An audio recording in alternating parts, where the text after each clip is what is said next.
Hari ini saya akan bagikan the battle for your heart.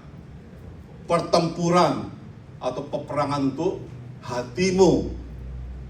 Hati ini saudara, kalau kita nggak kuasai, nggak kita latih, hati bisa serong saudara. Karena banyak godaan dunia ini kuat sekali. Gravitasi dunia itu betul-betul luar biasa. Iblis terus ingin bekerja, menjauhkan kita dari Tuhan. Kebiasaan yang baik berubah jadi buruk. Dulu cinta Tuhan, baca firman, sekarang mulai jarang-jarang baca firman. Kita nggak sadar memang. Ya kita nggak sadar, tapi itulah yang terjadi.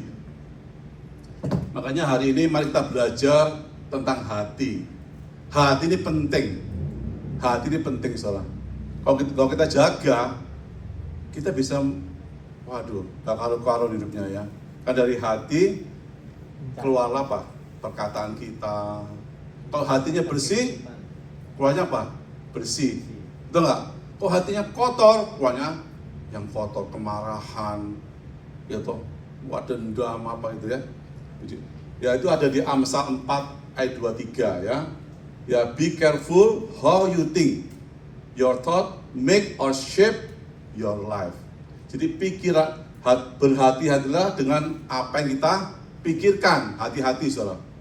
Sebab apa? Pikiranmu itu akan membentuk hidupmu. Ya. Jadi kita mesti berperang saudara. Kita jangan santai, berjaga-jaga. Hati ini perlu berjaga-jaga, ya. Nah, ini ada ilustrasi seorang petani ya. Seorang petani punya bendungan. Ya, waktu itu di sebelah kiri ini ada sebuah retak, ya, retak bocor gitu ya, bocor. Ya, retakan kecil. Ya. Dan temannya bilang, "Pak, ditembel, Pak. Diperbaiki, jangan didiamkan." Wah, enggak apa-apa lah, masih kecil kok. Kan itu besar, temboknya juga tebal, enggak mungkin lah. Karena petani ini lalai, membiarkan, lama-lama jadi besar. Sehingga apa? Bendungan ini jadi jebol. Ya. Berhati-hatilah saudara. Di sini jaga dan perbaiki retakan kecil sekarang, ya. Sebelum menjadi masalah besar di masa depan. Hidup kita, hati kita perlu dijaga.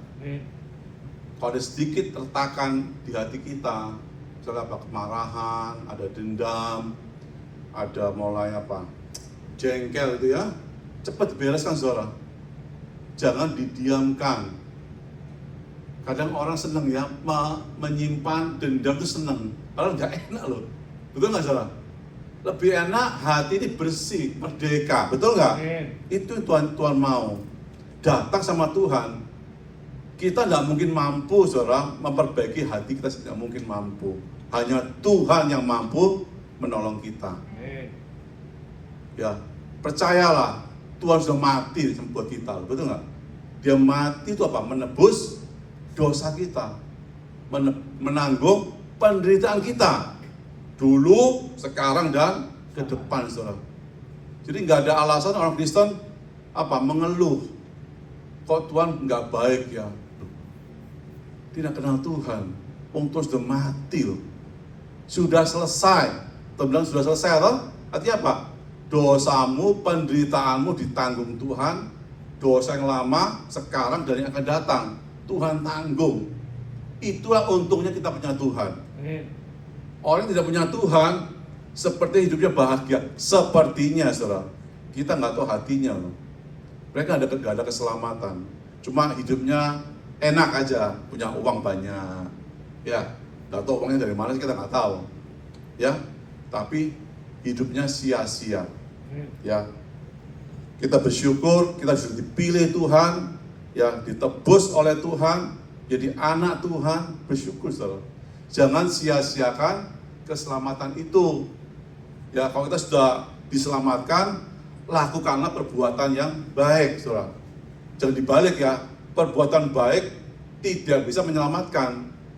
Salah itu, ya betul Pak. Karena kita diselamatkan, Tanda ucapan syukur kita apa? Berbuat baik. Membantu orang, menolong orang, mengampuni orang yang bersaudara kita. Ya. Jaga hati ini penting ya. Jaga hati dan pikiranmu sejak hari ini, sekarang. Saudara kebetulan datang hari ini. Ya. Kalau ada hati yang retak, cepat-cepat beresin hari ini. Datang sama Tuhan. Tuhan itu penuh dengan kasih karunia. Ya. Itu penuh dengan pemulihan. Amin, saudara? Amin ya, puji Tuhan. Next. Nah, saya kalau khotbah pakai what dulu. Ya, what, why, and how. Ya, 3 poinnya. What? Apa yang harus kita jaga supaya hatimu sehat? Ya. Apa? Telinga ya, yang telinga, mata, lalu apa? Mulut. Lalu pikiran. 4 hal ini, saudara. Memang ini jendelanya hati. Kalau telinga kita rusak, hati kita rusak. Ya, suka apa tuh? Suka gosip. Digosok makin sip. Nah ini, kalau saudara punya teman yang suka gosip, saudara jauhin. Oh sorry ya saudara, saya ini gak tertarik dengan gosip. Ngomong terus terang gak apa-apa saudara. Wah kamu sok suci. Loh enggak, supaya hati saya bersih. Saya takut hati saya kotor. Nah, dia pasti mengerti lah, dia ngerti. Yang kedua apa? Mata ini bahaya nih. Mata ini ya. Apalagi laki-laki ini. Kalau lihat perempuan cantik, seksi, waduh. Mereka pakai kacamata hitam, lebih aman. Tapi tetap ya kita berusaha jangan, kalau ada gitu kita menghindar. Ya, lari, jangan mendekat. Ya laki-laki hati-hati ya. Kalau perempuan jarang lah, laki-laki yang bahaya nih. Jangan suka memandang hal-hal yang jorok gitu. Mulut ini. Apa ini? Jangan suka kata kasar. Kata kasar atau melukai hati orang itu jangan saudara. Kalau kita melukai hati orang tuh ya kasihan orang itu sembuhnya lama, saudara. Betul nggak? Kalau sudah waktu dilukai orang, lama nggak sembuhnya? Lama. Jadi jangan kita melukai hatinya orang, jaga perkataan.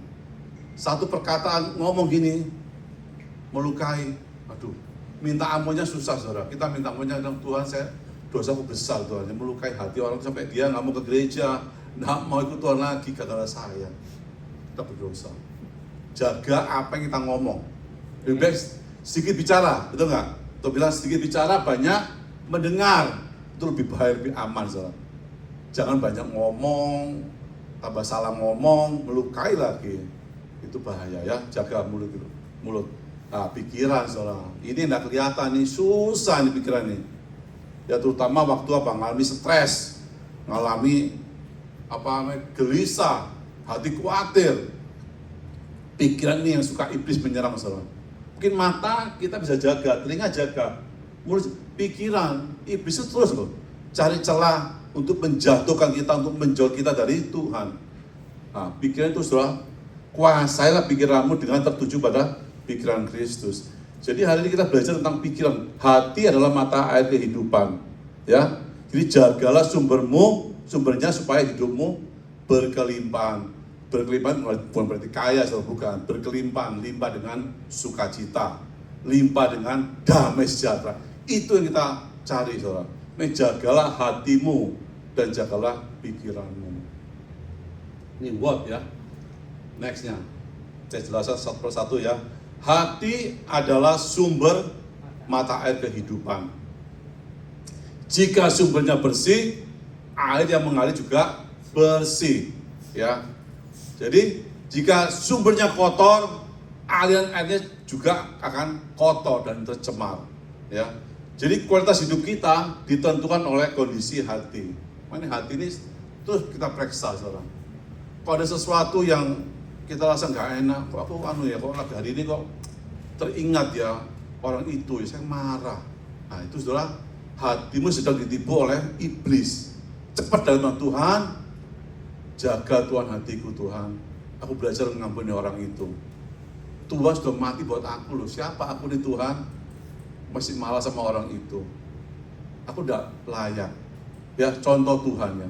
Kita tuh sudah hidup diselamatkan itu kemurahan Tuhan, saudara. Ya kalau sesama kita kita harus belajar mengampuni, Spirit Tuhan mengampuni kita. Amin, saudara. Amin. Ya, nomor 1 itu hati yang dipenuhi oleh, ya, cara menjaga kondisi hati. Hati harus dipenuhi dengan firman. Caranya, saudara. Ya, penuh dengan firman. Kalau kita penuh dengan firman, Pak, menghasilkan apa? Kehidupan yang benar. Kalau kita nggak ada firman, nggak ada satupun firman yang nyantol, apa yang mesti kita berisikan hati kita? Nggak ada.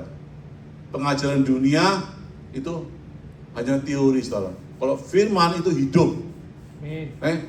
Hafal itu lah. Hafalkan Amsal 4 ayat 23 tadi. Yes.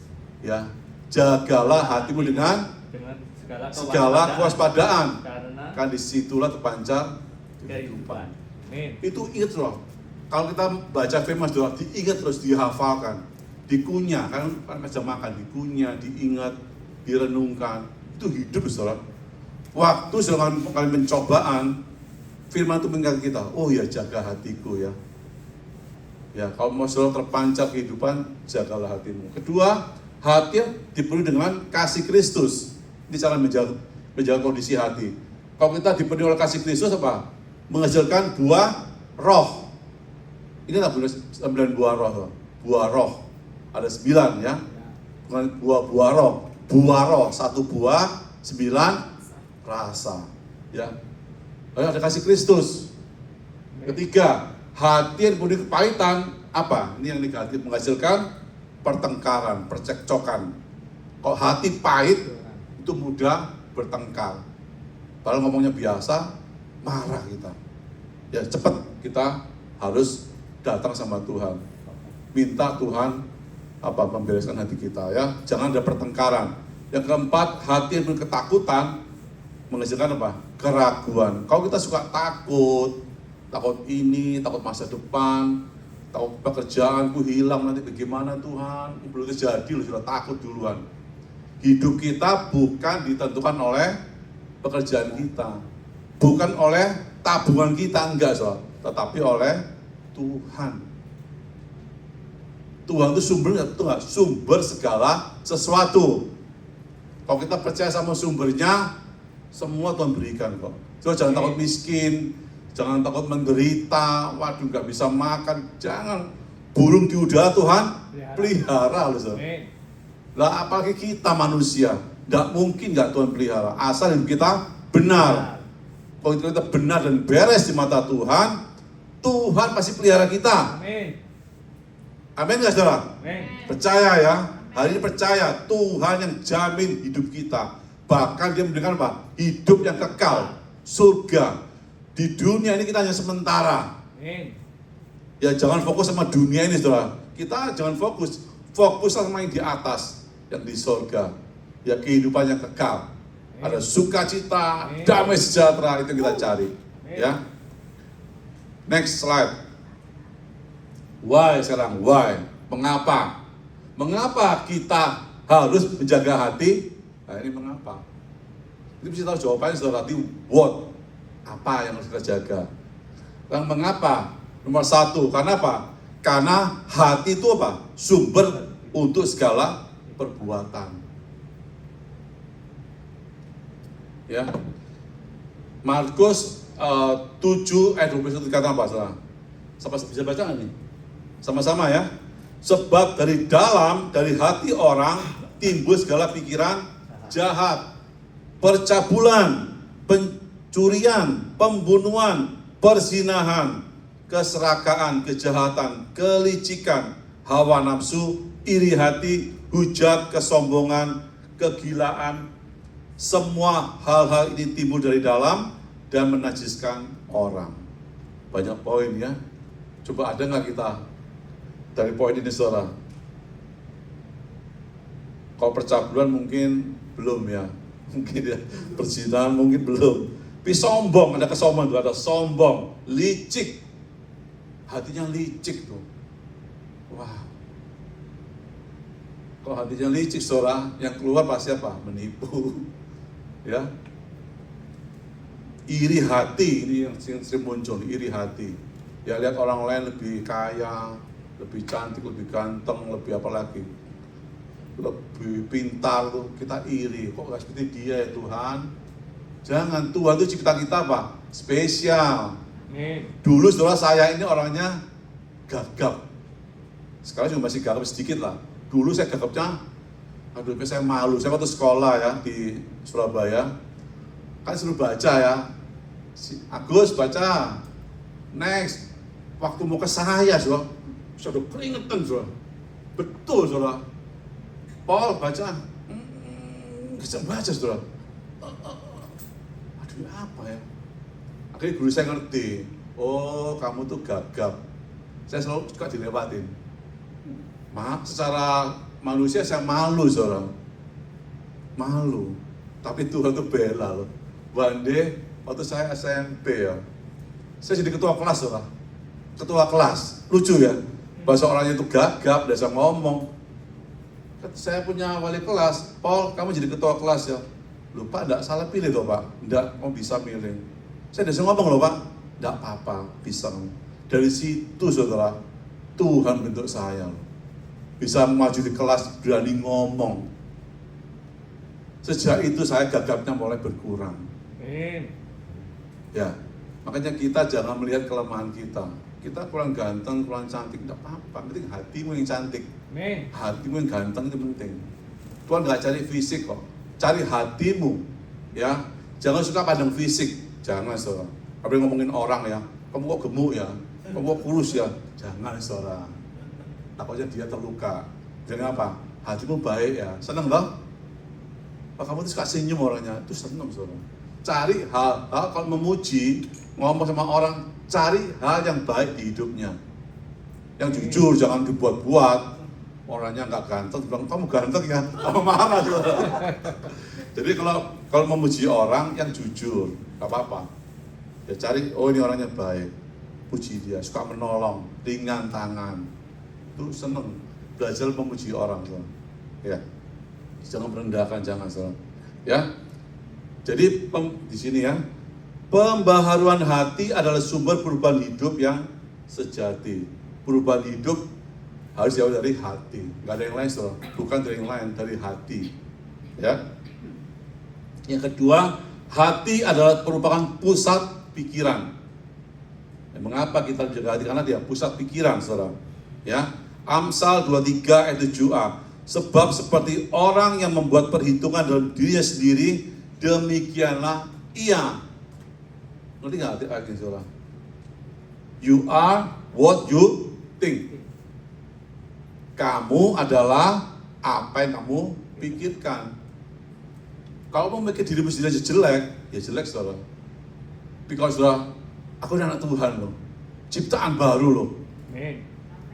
Aku ini bukan lagi milik dunia. Aku masih berubah, serupa dengan Kristus. Itu saudara, katakan terus. Itu pasti merubah hati kita. Cara pandang kita dengan masalah itu berbeda. Kalau kita dulu di dunia, ada masalah, stres kita. Karena nggak tahu. Sekarang beda toh. Kita pandang masalah, penderitaan, tekanan sekalipun pakai cara Tuhan. Karena bahwa Tuhan itu gandeng kita, saudara. Ingat ya, setiap kita digandeng oleh Tuhan. Tuhan nggak pernah lepas. Seperti bapak sama anak, mama sama anak. Kalau kita nyebrang jalan, saya dulu ingat waktu di Surabaya, mama saya kalau ngajak ke pasar Atom, gandeng tangan saya, kuat-kuat lagi. Saya nggak bisa lepas, saudara, nggak bisa. Kan dipegang mama saya, kan dia lebih kuat. Saya kan lebih kecil. Gak bisa berontak saya. Itulah Tuhan kita. Jadi jangan pernah melihat keadaanmu, kok aku terpuruk ya? Enggak. Itu sudah Tuhan proses. Tuhan proses hatimu. Apakah engkau tetap mempercayai Tuhan apa enggak? Kalau lagi enak, gak kelihatan saudara. Lagi hidupnya nyaman, uang banyak, kita punya pekerjaan baik. Enggak kelihatan. Tapi waktu kita susah, gak ada pekerjaan misalnya, lagi butuh uang nih kita, gimana? Apa responmu? Apa respon hatimu? Tetap percaya, Tuhan, aku mempercayai Engkau Tuhan. Meskipun aku hari ini Tuhan mungkin makannya cuma 2 kali, sekali. Aku bersyukur Tuhan, aku masih hidup. Itu. Karena dunia sementara saudara. Mati pun tidak apa-apa kok. Keuntungan. Ya itu bedanya orang Kristen dewasa, dia mengerti. Mati pun saya nggak apa-apa. Karena Tuhan matinya, karena Tuhan. Yang ketiga, hati adalah pusat hubungan dengan Tuhan. Betul nggak saudara? Tuhan nggak cari luar kan, nggak hatimu, ya pikiranmu. Roma 10 ayat 10. Karena dengan hati orang percaya dan dibenarkan. Dengan hati orang percaya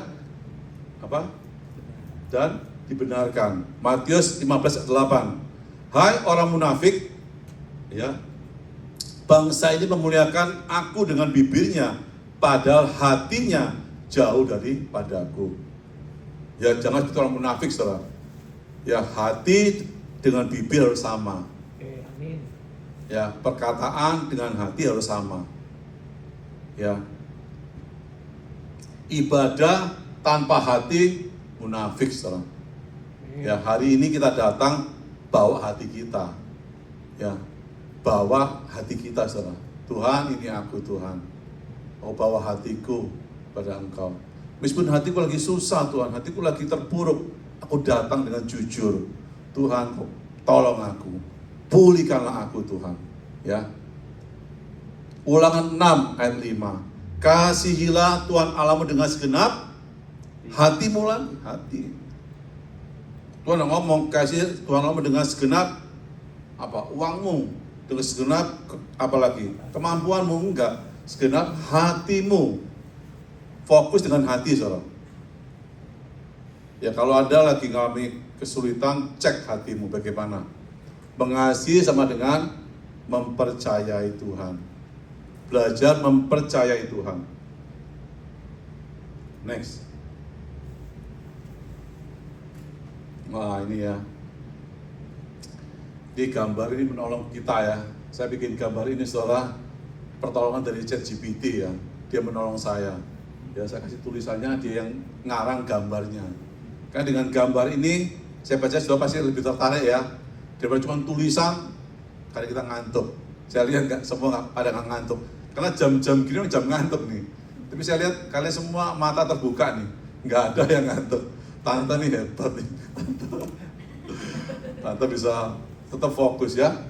Pikiran sehat, apa itu? Pikirkan yang benar, positif dan membangun. Hatimu akan sehat. Kalau hatinya sehat, kelakuannya juga sehat. Ya, hati sehat, pikiran sehat, hati sehat, kelakuan sehat. Kalau pikirannya sakit, hatinya sakit, kelakuannya juga sakit atau jahat. Gampang ya, gambarin menolong kita. Fokusnya apa? Pikiran harus sehat, hatiku harus sehat, Tuhan. Supaya kelakuanku sehat, perkataanku sehat. Ya, pikiranmu menentukan arah hatimu, hatimu menentukan arah hidupmu. Ulang ya, sama-sama ya. Pikiranku, hatiku. Pikiranku menentukan arah hatiku, hatiku menentukan arah hidupku. Ya, seperti ini statement sudah hafalkan, ingat-ingat, saudara. Kita akan menolong saudara. Ya. Next. Udah penutup saudara, cepat ya penutup ya. Penutupnya saudara. Mungkin kita tidak dapat mengendalikan setiap pikiran yang datang ya. Kan banyak yang datang nih. Tetapi kita dapat memilih pikiran mana yang akan kita terima, kita pelihara, bahkan kita izinkan tinggal.